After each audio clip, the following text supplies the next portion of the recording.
Buenas tardes y bienvenidos a un nuevo episodio de Tiempo de Ley. Hoy está con nosotros un invitado muy especial y conocido ya de la casa porque en algún caso ya le hemos entrevistado. Se trata de Julián Gabarre, que como bien sabéis, además de jurista, es experto en psicología facial. En definitiva, lo que sostiene Julián, lo que ha estudiado, lo que ha probado, es que la morfología facial, la estructura facial, es el espejo del alma y podemos desvelar de ellas pues todos los instintos más profundos del ser humano. Y de eso nos va a interesar hablar hoy en día también para el mundo del derecho por su importancia. Y en concreto también tenemos que decir que Julián Gabarre ha publicado este nuevo libro, que es El sexo y la cara, como veis, El sexo y la cara, que podéis adquirir en todas las librerías y también en Amazon.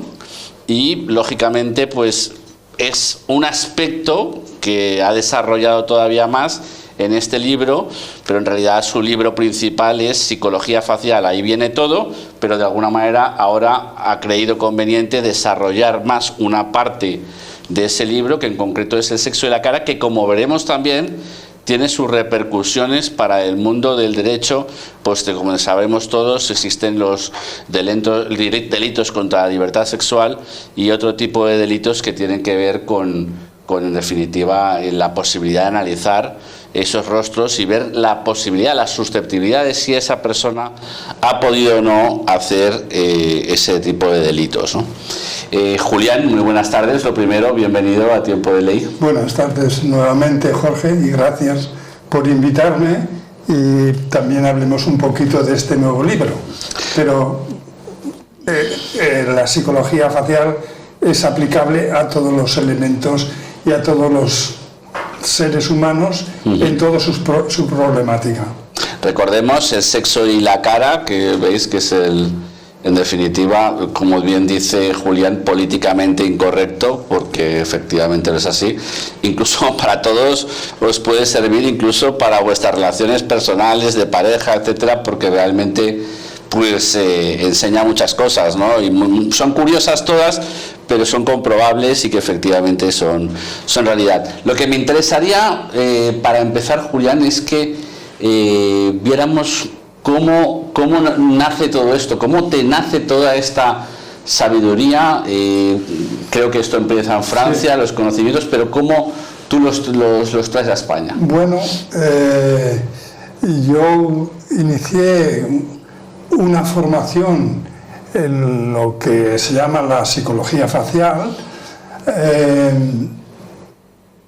cuando vino aquí Loïc Corman, el creador de la morfopsicología, a uno de los hospitales que yo dirigía, y entonces hablando, como yo ya había hecho grafología, hacía la selección de personal de todas las personas que entraban en los hospitales y los hacíamos lo más eficaces de Cataluña, y entonces me dijo, acudía a la comida ese día que se hacía de despedida, y entonces pues él me dijo, usted debería estudiar esto que hago yo, que es el conocimiento de las personas por la cara. Le dije yo, es que yo ahora mismo casi me es imposible, pues porque con tanta organización que tenía, 6 hospitales y 12 equipamientos extrahospitalarios, digo, yo no voy a poder. Deme una tarjeta. Le di la tarjeta y a los pocos días me envió 4 libros de él en francés, y entonces mi esposa, que sabía francés, me los tradujo todos. Empecé a leer y dije, esto es lo que quiero. Y fíjate que yo ya había hecho grafología, pero profunda, de las personas. O sea, tú estudiaste Derecho, pero siempre te había interesado muchísimo la psicología. Primeramente hice graduado social. Y luego hice lo que se llamaba la diplomatura en psicología con el que ha sido, o para mí fue un poco mi padre profesional en psicología, que fue el doctor Manuel Borràs París, profesor de psicología, y entonces había colaborado con él algunas veces en algunas organizaciones, pero yo no tenía, entonces estaba la escuela de psicología facial, perdón, la escuela de psicología, que eran los diplomados, pero yo no tenía una licenciatura, pero él habló con Siguan, que era el director de la escuela, y dijo, ¿por qué no le dejas que venga esta persona a que venga, aunque sea de oyente? Y entonces me dejaron y acudí los 3 años a formarme en psicología. Pero yo me daba cuenta que esa psicología pues era muy teórica y abstracta. Y entonces, pero bueno, lo hice. Y entonces, en ese tiempo salió una norma que los graduados sociales podíamos hacer derecho directamente. Y entonces hice derecho, que derecho lo hice mucho tiempo, derecho, porque llegaba tarde por las noches, por las tardes, a las clases. Pero tú trabajabas en el hospital como director de un hospital. No, eso era antes. Ya antes. Yo trabajaba ya de director de personal en Solís Color, una empresa. Ya con 23 años ya era director de personal. Y estuve durante 7 años allí y empecé a hacer derecho.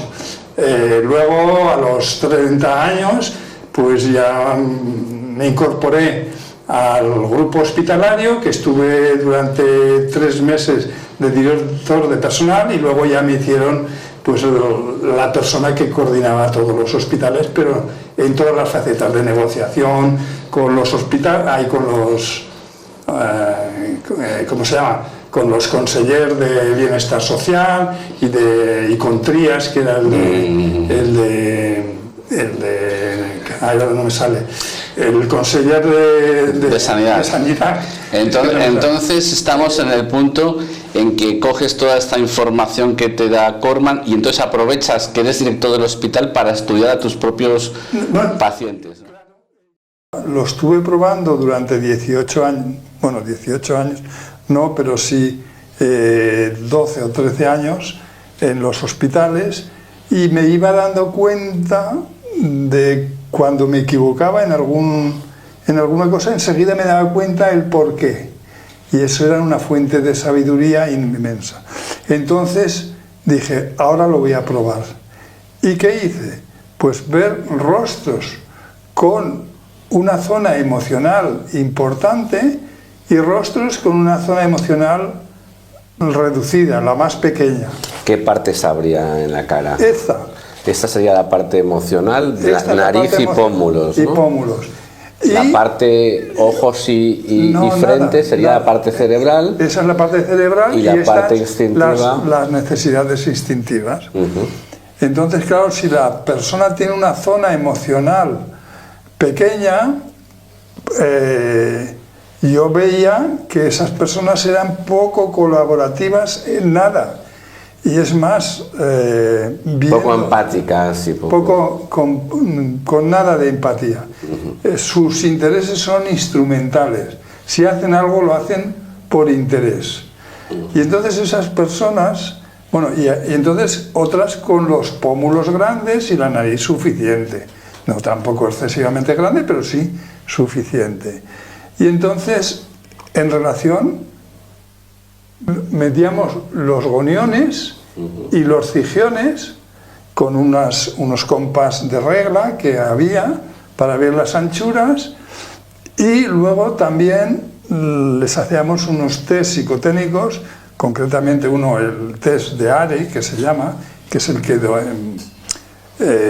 mide la psicopatía, podríamos decir, y otros 3 de empatía. Pues todos los que tenían la zona emocional más pequeña, todos dieron una puntuación muy baja en empatía.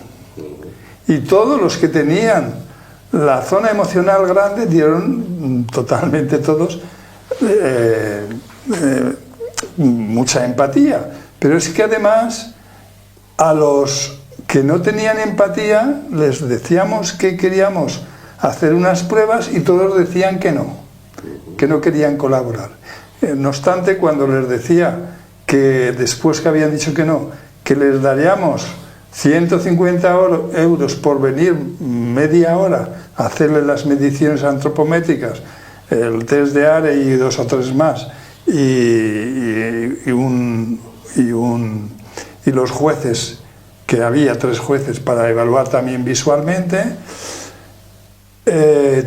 solo vinieron los que les dábamos el dinero, o sea, vinieron a hacer la prueba instrumentalmente, claro. No por...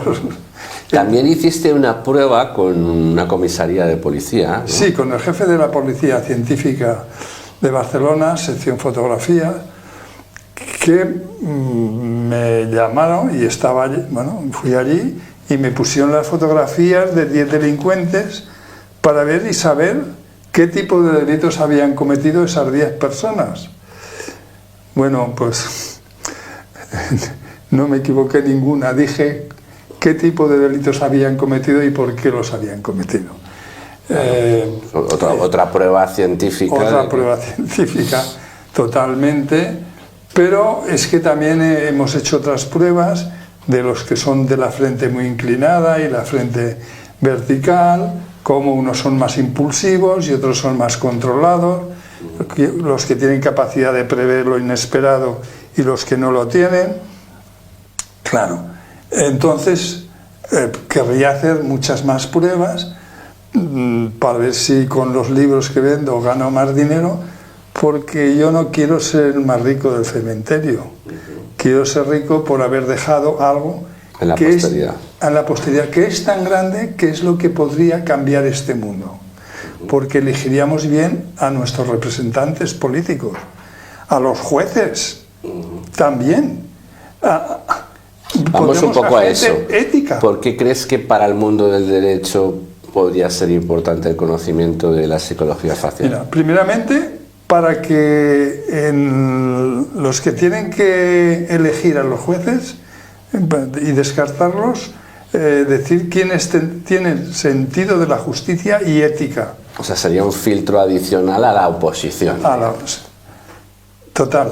Para que esas personas, pues sabemos que serían gente fieles, con sentido de la justicia y la equidad. Luego después... Que dices, por ejemplo, que el hecho de tener una nariz recta significa tener un cierto sentido de la justicia. Sí, pero acabo de decir que si la persona tiene la zona instintiva muy grande, pues esa persona... Por muy recta que la tenga... Por lo tanto, la psicología facial no es un rasgo. No es un rasgo concreto, sino es un conjunto. Una interacción. El todo es mayor que la suma de las partes. Que ahí viene un poco la dificultad de la acción. Claro, de aprenderlo. Esto no 2 y 2 no son 4. Esto entra, yo siempre digo, como por osmosis, como la humedad. Contra más se practica, más se va interaccionando y se va llegando a una precisión pues prácticamente absoluta, como lo hice con los 1044 personas que tuve allí en mi tesis doctoral, y que el secretario del tribunal dijo: a usted hace 350 años lo hubieran quemado porque hubieran pensado que era brujo, porque acertar 1044 personas a los 1044... Pues, también eres capaz de ver qué licenciados en Derecho o qué abogados son capaces de ir a estrados, por ejemplo, que tienen mayor velocidad de reacción que otros. Es que, y sobre todo también para lo que son juicios cortos o juicios más largos. Claro, en los juicios cortos, como son el derecho del trabajo, que la mayoría son 4 cosas, porque ya de eso también conocía de hace muchos años, pues esos tienen que tener una estructura con una frente pues más pequeña, para que ser más concreto, porque el juez lo que busca son 3 o 4 cosas y al grano. Y adelante. En cambio, en los juicios ya más complejos, entonces allí pues se necesita una estructura mental, una frente más amplia. Y luego pues una parte también de capacidad de síntesis mayor, porque la síntesis es importante para plantearlo. Y luego después, pues ¿para qué más en sí? Pues que los abogados supieseis psicología facial para interactuar con vuestros clientes, pero también con el abogado contrario, porque tenéis que negociar. Claro. Y entonces, en función de cómo le abordes a esa persona, decirle, oye, pues la pasta del dinero, y a esa persona le gusta más otra cosa, más teórica. ¿Por dónde entrar? ¿Por dónde entrarle? Pues recuerdo, no sé si lo habré dicho alguna vez, que había un conseller de bienestar social que se llamaba Antoni Comas, que yo cuando dirigía los hospitales tenía que negociar con ellos los conciertos. Y entonces, antes de tener la entrevista conmigo, tuve una reunión con su equipo de asesores y de directivos y se ve que habían concluido que no me iban a dar ningún aumento de lo que de la dotación para el hospital, ¿no? Sí, para un centro de disminuidos psíquicos. Y entonces, pues claro, yo vi cómo era. Este hombre era una buena persona, pero sobre todo emocional. Y entonces, ¿qué hice? Pues hablarle en temas empáticos, emocionales, fíjese usted, estos niños, que no sé qué, que no sé cuál. O sea, que en ese caso era verdad, por otro lado. Era verdad. Pero insististe un poco en esta parte. Bueno, acabó firmando. Y luego después incluso a una religiosa que era de la conferencia episcopal, visitadora de todos los monjas de Cataluña, se ve que un día estaban juntos, pues porque como ellas también llevan temas de asuntos sociales y todo eso, dijo, ostras, no sé cómo ha sido que este Gabarre, habíamos dicho que no íbamos a hacer nada y he acabado firmando. Bueno, pues es que esto lo podemos hacer. Claro, si sabes cómo es la otra persona, un poco cuáles son sus dominancias, vas a poder empatizar más fácilmente con esa persona. Si es una persona que le gusta la parte del dinero, fíjate que el dinero que vas a ganar, no sé qué, porque esto también podría pasar esta otra cosa, concretarle más las cosas, pues distinto. Y si no a otro, pues hablarle de la teoría de la quinta esencia.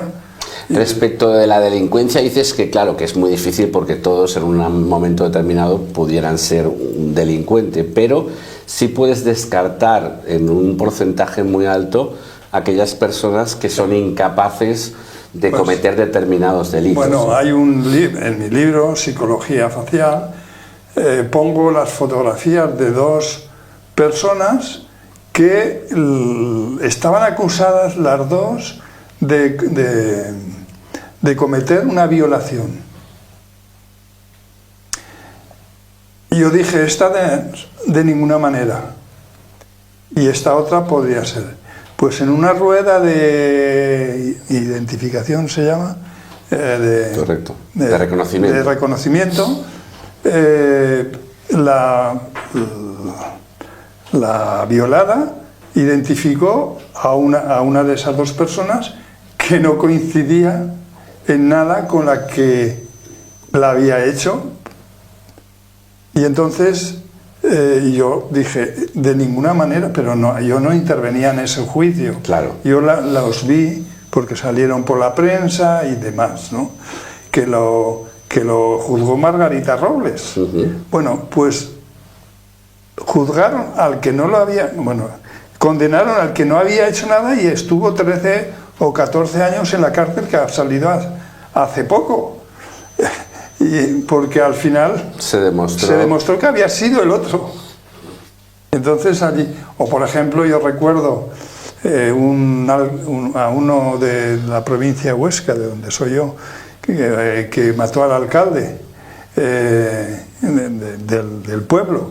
Y entonces estaban allí entrevistando agentes, a uno y a otro y tal, igual. Y estaba yo en una televisión en Aragón, que allí había una persona que era decían un top en temas de, ¿cómo se llama? Lo que estudian la parte de delincuencia.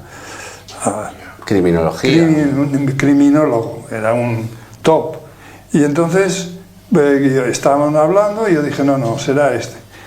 Todo esto de la psicología facial, esto no. Ese fue. Y ese acabó en la cárcel y acabó confesando, claro. Está claro que... Pero yo, en ese aspecto, algunas personas me dicen, te podríamos utilizar como perito. Yo digo que no, porque tengo que tener más información. Claro. No solamente ver las caras. Porque si esa persona pues no está mucho por dentro del medio, ¿dónde está esta persona? ¿Hay vínculos o no hay algún vínculo? Entonces sí, algún complemento. Es un complemento. Claro. Bueno, lo cierto es que estamos viendo que pues todas las ventajas de conocer la psicología facial para nuestra vida incluso privada, pero también incluso para la vida profesional, en este caso de los juristas, pero podríamos extrapolarla a muchos otros campos. A todo. Pero lo cierto es que también hay críticas a psicología facial, y yo quería comentarte algunas de ellas para que me digas tu opinión, ¿no? Primero, se dice, por ejemplo, que es una ciencia que sería muy determinista, ¿no? Porque prácticamente como hemos nacido, al final es como es una persona para siempre, ¿no? Las pruebas científicas que hay, las más avanzadas, nos hablan que los genes determinan nuestro futuro. Es muy fuerte. Es bastante... Es duro. Es duro. Es muy duro. Es más, dicen que el libre albedrío no existe. Y eso es verdad, que no existe. Y de ahí que un juez que condenó a Puig-Antí, cuando yo le hablé que el libre albedrío no existe, ya nunca más lo vi, ni se conectó conmigo, y se había conectado conmigo muchas veces. Pero también esto sería grave en el mundo de la delincuencia, porque sería tanto como decir que no somos responsables de esos delitos, ¿no? Es que no lo somos. El que viene con una conciencia de sí baja, él no tiene la culpa de haber venido así al mundo. De ahí que nosotros, la máxima que tenemos es comprender, no juzgar. O sea, que tiene que ir a la cárcel, pero que digamos que es como una falla del sistema, en el sentido de que claro, porque si esa persona estaba ya destinada normalmente las personas con una estructura más delincuencial tienen lo que se llama débil conciencia de sí. Pero esas personas a la vez son muy creativas. Si a estas personas se les identificase cuando están formándose, se les podría orientar para que fueran grandes creativos, y entonces no se dedicarían a lo fácil. Para que tomaran conciencia también de cómo son. De cómo son. De ahí que pues se dice que el destino se ve en nuestra cara. Y yo digo, hey, vemos el posible destino, pero si las personas se hacen un estudio de autoconocimiento, orientaremos a esa persona a un buen destino, porque la vamos a hacer consciente de cómo es su inconsciente y por qué toma esas decisiones y cuáles tiene que tomarlas para dirigir a la persona a mejor destino. Es decir, si tú tienes un coche y sabes que el freno no está muy bien y tienes que ir hasta Zaragoza o hasta Madrid, irás con más cuidado para no pegarte la torta, claro, pero llegarás a tu destino. Claro. Pues igualmente, por ejemplo, los chicos que vemos con los ojos algo átonos, normalmente tienen menos rendimiento escolar. Pero si viene y se hace un estudio de autoconocimiento, les decimos cómo tienen que ser los ritmos de su asimilación de los estudios. Entonces cambia radicalmente. Pero totalmente. Sí, incluso llegas a decir que de alguna manera el juntar a todos los tipos de chicos en una clase puede ser un error. Total. Porque unos necesitan una determinada educación, claro, y otros en función de esa estructura facial que tienen. Ya sabemos hoy en día que cuando uno dice vamos a aprender inglés, pues los que aprenderán inglés serán un tercio. Bien, los otros muy medianamente y los otros nada. Pues es porque cada uno tiene una manera de entender las cosas. Sus potencialidades. Y entonces habría que poner grupos. Pues los que llamamos retraídos frontales, pues todos retraídos frontales, y tenerles un poco más de tiempo y paciencia. Y luego después darles más tiempo para que se examine. Cuando en el examen darle más tiempo que a los que tienen el rostro proyectado, porque esos lo hacen de manera intuitiva y lo acaban rápido, y entonces ponen nerviosos a los que van más lentos, y entonces allí se pone un bloqueo en esas personas. Entonces, pero es que cada uno comprendemos también, como estoy diciendo, de una manera. Si pusiéramos los grupos, imagina los que llamamos retraídos laterales, pues a estos de alguna manera el estar una hora sentados es imposible, porque no van a escuchar. Van a escuchar un ratito, pero luego ya se pierden. Pero en cambio, si a esos chicos pues los hiciéramos en unos jardines o en un sitio y paseando y con el profesor y les fuera diciendo, claro, lo aprenderían. Por lo tanto, también cuando dices, por ejemplo, que lo que llamáis retraído frontal, a un niño hay que explicarle un poco las cosas, el por qué no, y a lo mejor en un retraído lateral simplemente hay que ponerle disciplina porque es que no le vale esa explicación. Son Cada persona es muy distinta en ese sentido. Claro, entonces todo no vale para todo. Un exalumno que fue director médico director de una escuela, y al mismo tiempo profesor, que vino a formarse, pues decía, cuando ya sabía y la aplicaba, decía, es que las madres me dicen, es que has cambiado a mi hijo le has dado como la vuelta del cafetín a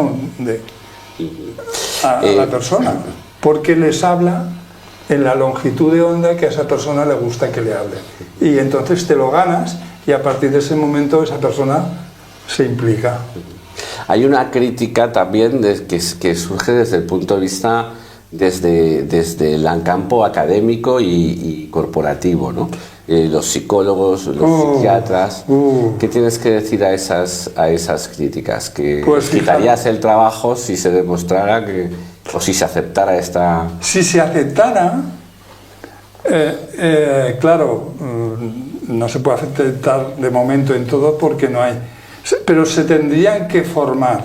En sí, ha venido una profesora de una facultad de psicología y ella alucina diciendo, pero es que ¿cómo esto no lo podemos aprender? Pero claro, cuando hice la tesis doctoral y quise tener a un catedrático de psiquiatría, de codirector, y a otro de psicología, el de psiquiatría dijo, es que tú estás a años de luz de nosotros, porque tú estás en la síntesis. Y el de psicología dijo, vas a tener muchos problemas porque con esto te cargas el 70 al 80% de las cátedras. Claro, y entonces estoy teniendo una oposición en las cátedras, en las facultades bestial, porque todos se ponen bloqueándolo.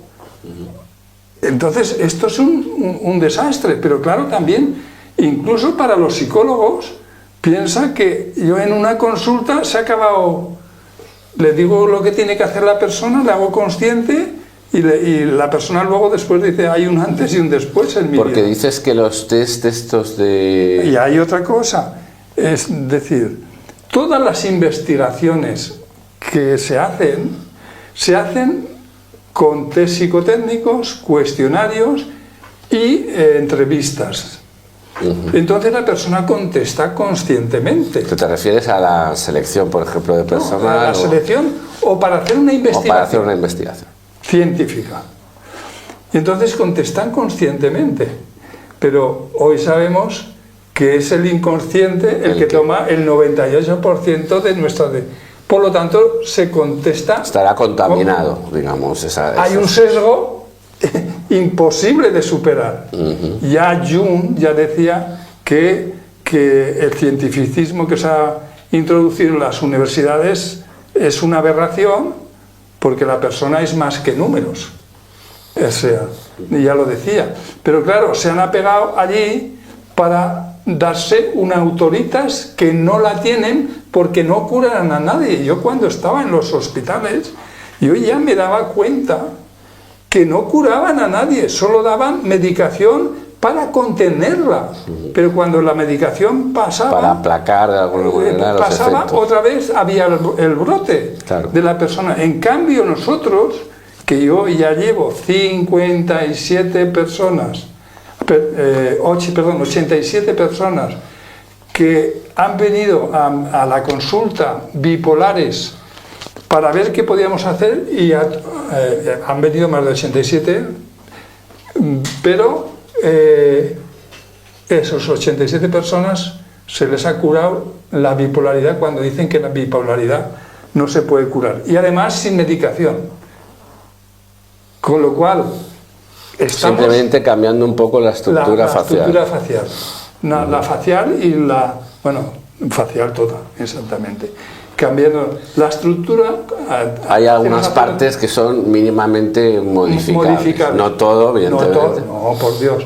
La frente, lo único que podemos es hacerla un poco más simétrica, pero, por ejemplo, los ojos no los podemos poner más grandes. Y todo esto de manera inocua, por supuesto. Inocua, claro, no hay que hacer ninguna operación ni hay que hacer nada. Hay que hacer un trabajo y conforme va pasando el tiempo, la persona se equilibra.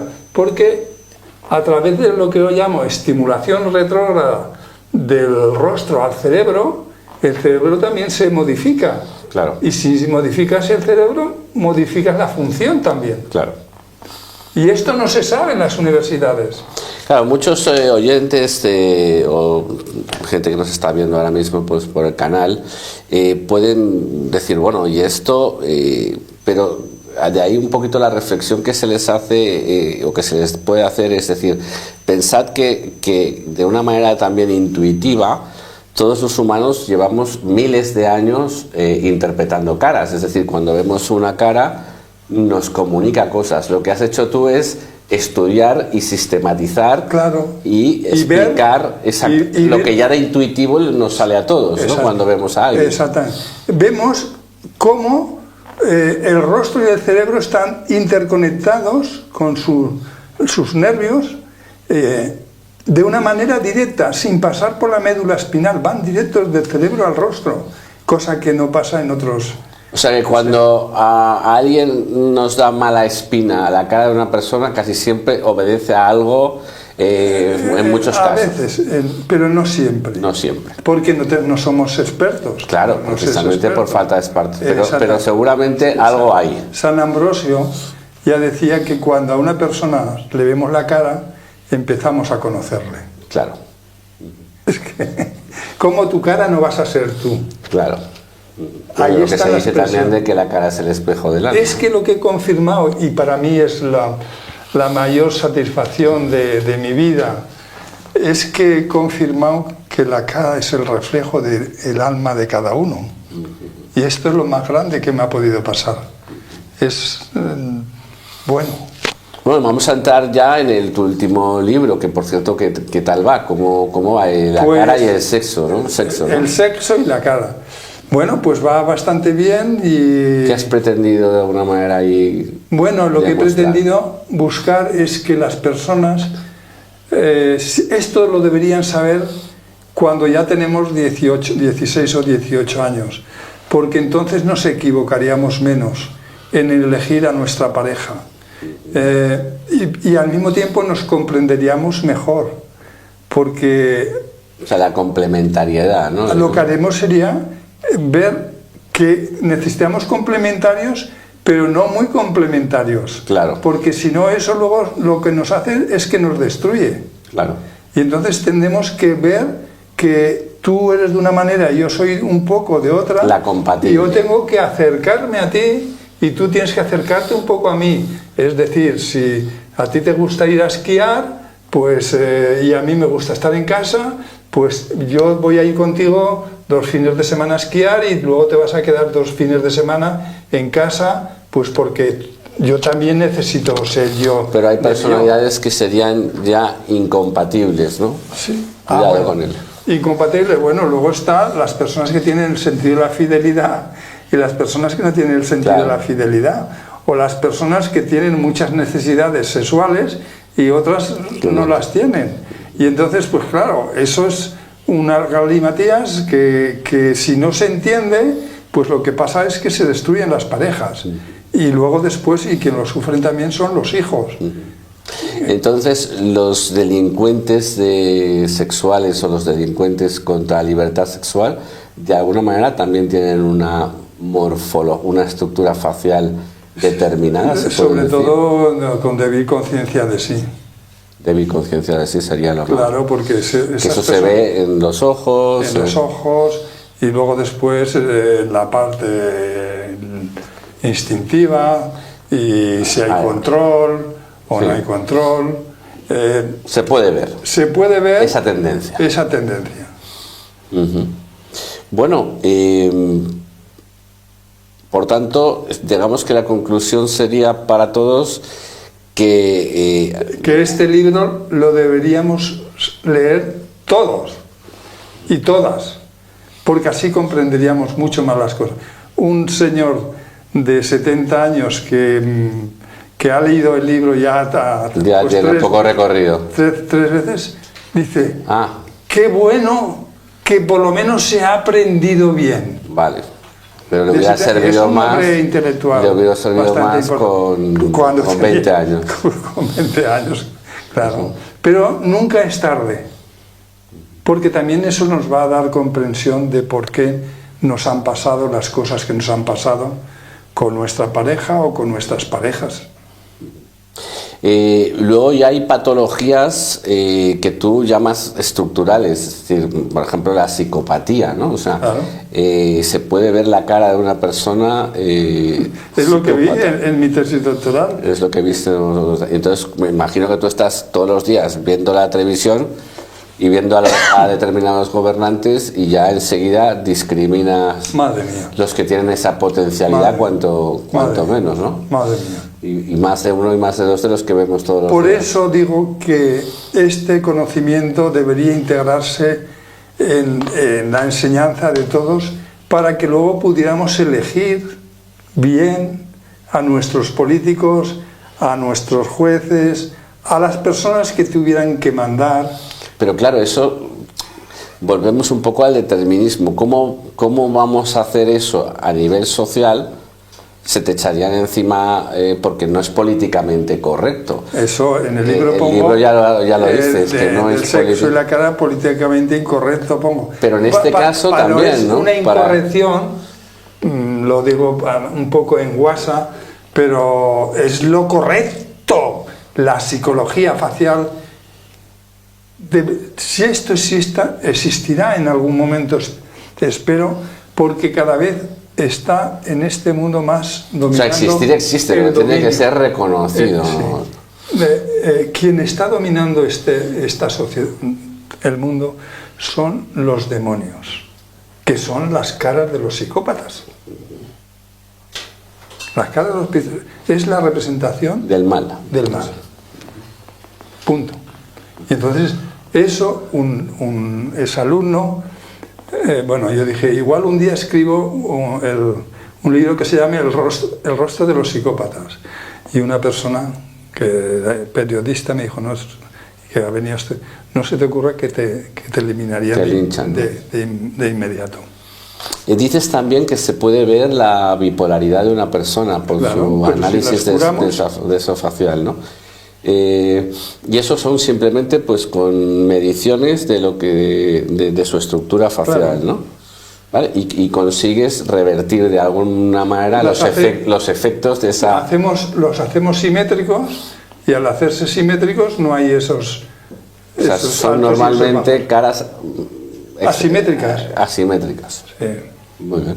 Todos somos asimétricos, pero hay lo que se llaman asimetrías inversas, y entonces esas son las que causan la psicopatología. Bien, la psicopatología de... Y la maldad intrínseca de una persona también se puede ver. La maldad es normalmente la de los psicópatas. La de los psicópatas. Por tanto, para hacer un pequeño ejercicio para nuestros oyentes, ¿cuál sería la cara tipo que debería tener un juez justo? Si se podría hacer de alguna manera 4 trazos, si fuera posible. Los ojos suficientemente tónicos. Tónicos, o sea, vivos. Sí, para la gente serían vivos, tónicos, no excesivamente grandes ni excesivamente pequeños. La frente suficiente, amplia, diferenciada, con un surco y con superciliares, la zona imaginativa, la zona reflexiva y la zona realizadora, con los pómulos suficientemente anchos para la empatía, para la parte de empatía, y una nariz suficientemente ancha con tonicidad. ¿Y una frente más recta que inclinada o no necesariamente? Depende. Intermedia. Intermedia. Pero diferenciada. Para tener también la parte intuitiva. También. Claro. Y los ojos un poco protegidos también. Y entonces, y con una zona instintiva, pues no muy grande. No muy grande. Suficiente para tener la valentía. Y pues un mentón también suficiente.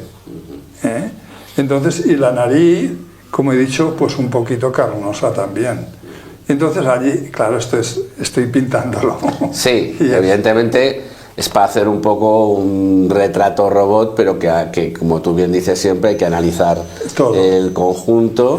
Y por supuesto pues que hay matices que pueden cambiarlo absolutamente todo, ¿no? ¿Opinas, crees, tienes la intuición, tienes alguna señal de que este conocimiento puede llegar a ser reconocido a nivel universal y que por tanto puede ser determinante, pues lo que estábamos hablando, para regir el mundo o para... Bueno, el presidente del tribunal de mi tesis doctoral, que ha sido profesor de historia de la psicología, me dijo: igual usted no lo verá, pero usted abre un nuevo paradigma para cambiar todo lo que sea la psicología y el bien de las personas.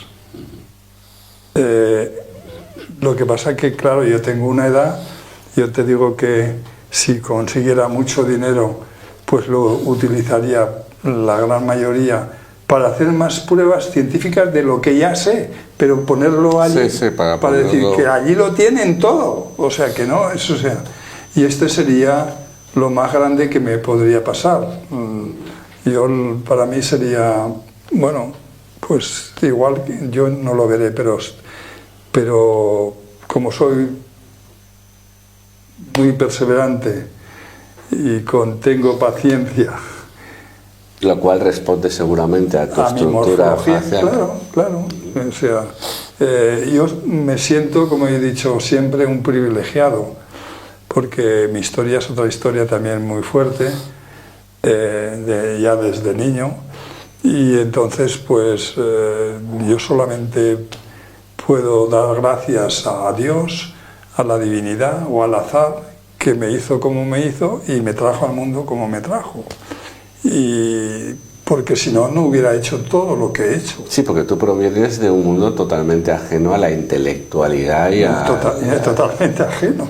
Si yo a los 9 años ya dejé de ir a la escuela para ponerme de pastor de vacas, y me vine a los 15 años a Barcelona, solo, en un tren de aquellos que había, que eran los bancos de maderas así cruzadas, y cuando veía a un hijo mío de 15 años decía, ¿cómo es posible que yo me marchara allí? Y empecé a trabajar de pinche.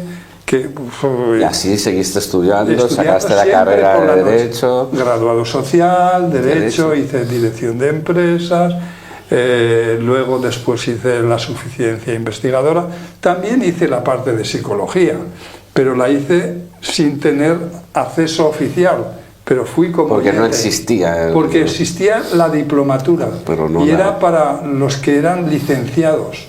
Yo en aquel entonces no era licenciado. Pero entonces el que fue el presidente de la Asociación de Diplomados en Psicología de España durante el tiempo que duró hasta que se hizo la licenciatura, pues le pidió a Siwan, que era el director de la Escuela de Psicología, que me dejara ir, aunque fuera de oyente, y fui de oyente. Y me dijeron... Bueno, cuando explico esta trayectoria tuya, lo importante para nuestros oyentes y para quien nos esté viendo es que no estamos hablando de una persona intuitiva y frívola, sino que es una persona que se ha formado, se ha autoformado y que a base de tesón, pues, y por tanto dando y arrojando conclusiones sin ningún tipo de frivolidad, de desconocimiento, vamos. Y vamos a ver una cosa, ahora estamos en el mundo de la inteligencia artificial, bueno, que ahora se nos quiere decir de Estados Unidos que sea la inteligencia avanzada, ¿no? Que se quiere cambiar el término de artificial por avanzada, pues porque lógicamente artificial es un término más peyorativo, ¿no? Y entonces alguien dice, o alguien puede decir, bueno, pues cogemos el libro de Julián, lo metemos todo en la inteligencia artificial y automáticamente nos va a poder, simplemente con unas fotografías de las personas, analizar en décimas de segundo la psicología de esa persona en base al propio conocimiento de Julián, porque hemos metido los libros de Julián ahí en la inteligencia artificial. ¿Es tan sencillo como eso o no? No, porque la inteligencia artificial lo que hace es hacer sumas. Y esto es una interacción. Una síntesis. Una síntesis, y entonces es una creación. Y la inteligencia artificial no sabe crear, sabe copiar, analizar. Y entonces lo ves difícil. Muy difícil. De hecho, en sí, que era para otra cosa, hace un 11 de septiembre de hace igual 10 años, vinieron los representantes de un banco de Suiza y de la multinacional de telecomunicaciones más grande europea. Y me vinieron a proponer hacer una inteligencia artificial. Una inteligencia artificial para que pusieran unas cámaras en los bancos y en sitios así importantes, que hicieran las fotos y entonces a partir de allí tuvieran un conectado como un reloj los que iban a atender a las personas, y entonces les dijeran, háblale de esto, de esto, de esto y de esto. Y te ofrecieron un dinero, claro. Bueno, muchísimo. Un dinero absolutamente... Muchísimo. Bueno. Total, que estaba con mi hija Cristina, que yo no sabía inglés y no lo sé. Es una de las cosas. Que no te ha dado tiempo. No, que no me ha dado tiempo, que yo tengo... Que no tienes esa potencialidad. No tengo esa capacidad. Soy muy malo y eso está también en mi cara. Que uno puede ser bueno en unas cosas, pero en otras no. Y entonces me hacía de traductor y tal. Y estuvimos allí desde las 10 de la mañana hasta las 7 de la tarde queriéndome convencer. Dije, bueno, mañana ya os diré algo. Nos marchamos y llegué al despacho, estaba allí mi hija también, y senté a mi hija y le dije, Cristina, no lo vamos a hacer porque yo quiero el resto de mi vida dormir tranquilo. Porque con esto no lo podremos controlar y no lo dominaremos y se puede hacer mucho mal a las personas. Bueno, eso es la prueba de que vienes aquí a explicar tu ciencia, pero que en ningún caso tienes pues una prioridad crematística, ni mucho menos. Yo tengo el principio de, ¿cómo se llama? Asís, el santo, San Francisco. San Francisco de Asís. Que decía, yo necesito poco. Y lo poco que necesito, lo necesito poco. Porque si tú vieras donde vivo yo, dirías, pero ¿cómo vives aquí y tengo otro sitio? Pues porque yo no, ya me encuentro bien allí, o sea, sí que me gusta vestir bien y comer un poco bien, pero yo no soy un gastador porque no lo hice nunca. Y entonces, como he dicho, yo no quiero ser el más rico del cementerio, yo quiero ser rico por haber dejado algo en este mundo. Claro. Lo que sería el trascender para decir, ahí claro. Lo tenéis. Bueno, pues ya, estando en la recta final, a lo mejor quieres lanzar ya, pues, para concienciar a nuestros oyentes, nuestros espectadores, quieres lanzarles algún mensaje ya, incluso mirando a cámara, si quieres, para que tomen conciencia de autoconocimiento, que en definitiva crees importante para ellos, para su vida privada, para su vida profesional y en definitiva pues para tener una mejor vida, ¿no? Bueno, todas las personas que vienen a hacerse un estudio de autoconocimiento y orientación profesional, porque también orientamos a los chicos que tienen que elegir carreras, dicen que hay un antes y un después, porque les cambia la vida, porque les hacemos conscientes de cómo es los puntos fuertes que tienen y los que tienen que trabajar para mejorar todo.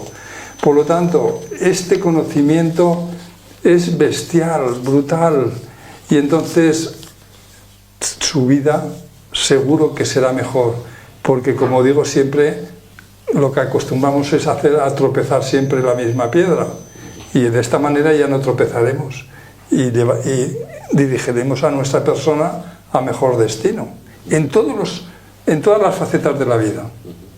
Bueno, pues yo añado finalmente que para lo que son nuestros oyentes juristas, abogados, jueces, pues que se animen a comprar el libro, sobre todo el manual del libro de Psicología Facial. Psicología Facial, porque seguramente primero les va a sorprender, segundo van a entender muchísimas cosas de su interacción profesional y tercero se van a conocer mejor a sí mismos y sus potencialidades.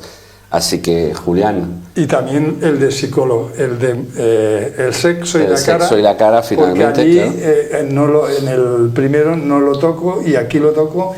Y el sexo es uno de los elementos muy importantes que nos vinculan en las parejas, ¿eh? No es el todo, pero es importante. Es importante. Pues muchísimas gracias, Julián. Gracias a ti por haberme invitado. Haber venido y gracias otra vez. Gracias. Pues saludos a todos y esperemos que os haya sido de provecho este programa y nada, seguimos en otros episodios de Tiempo de Ley.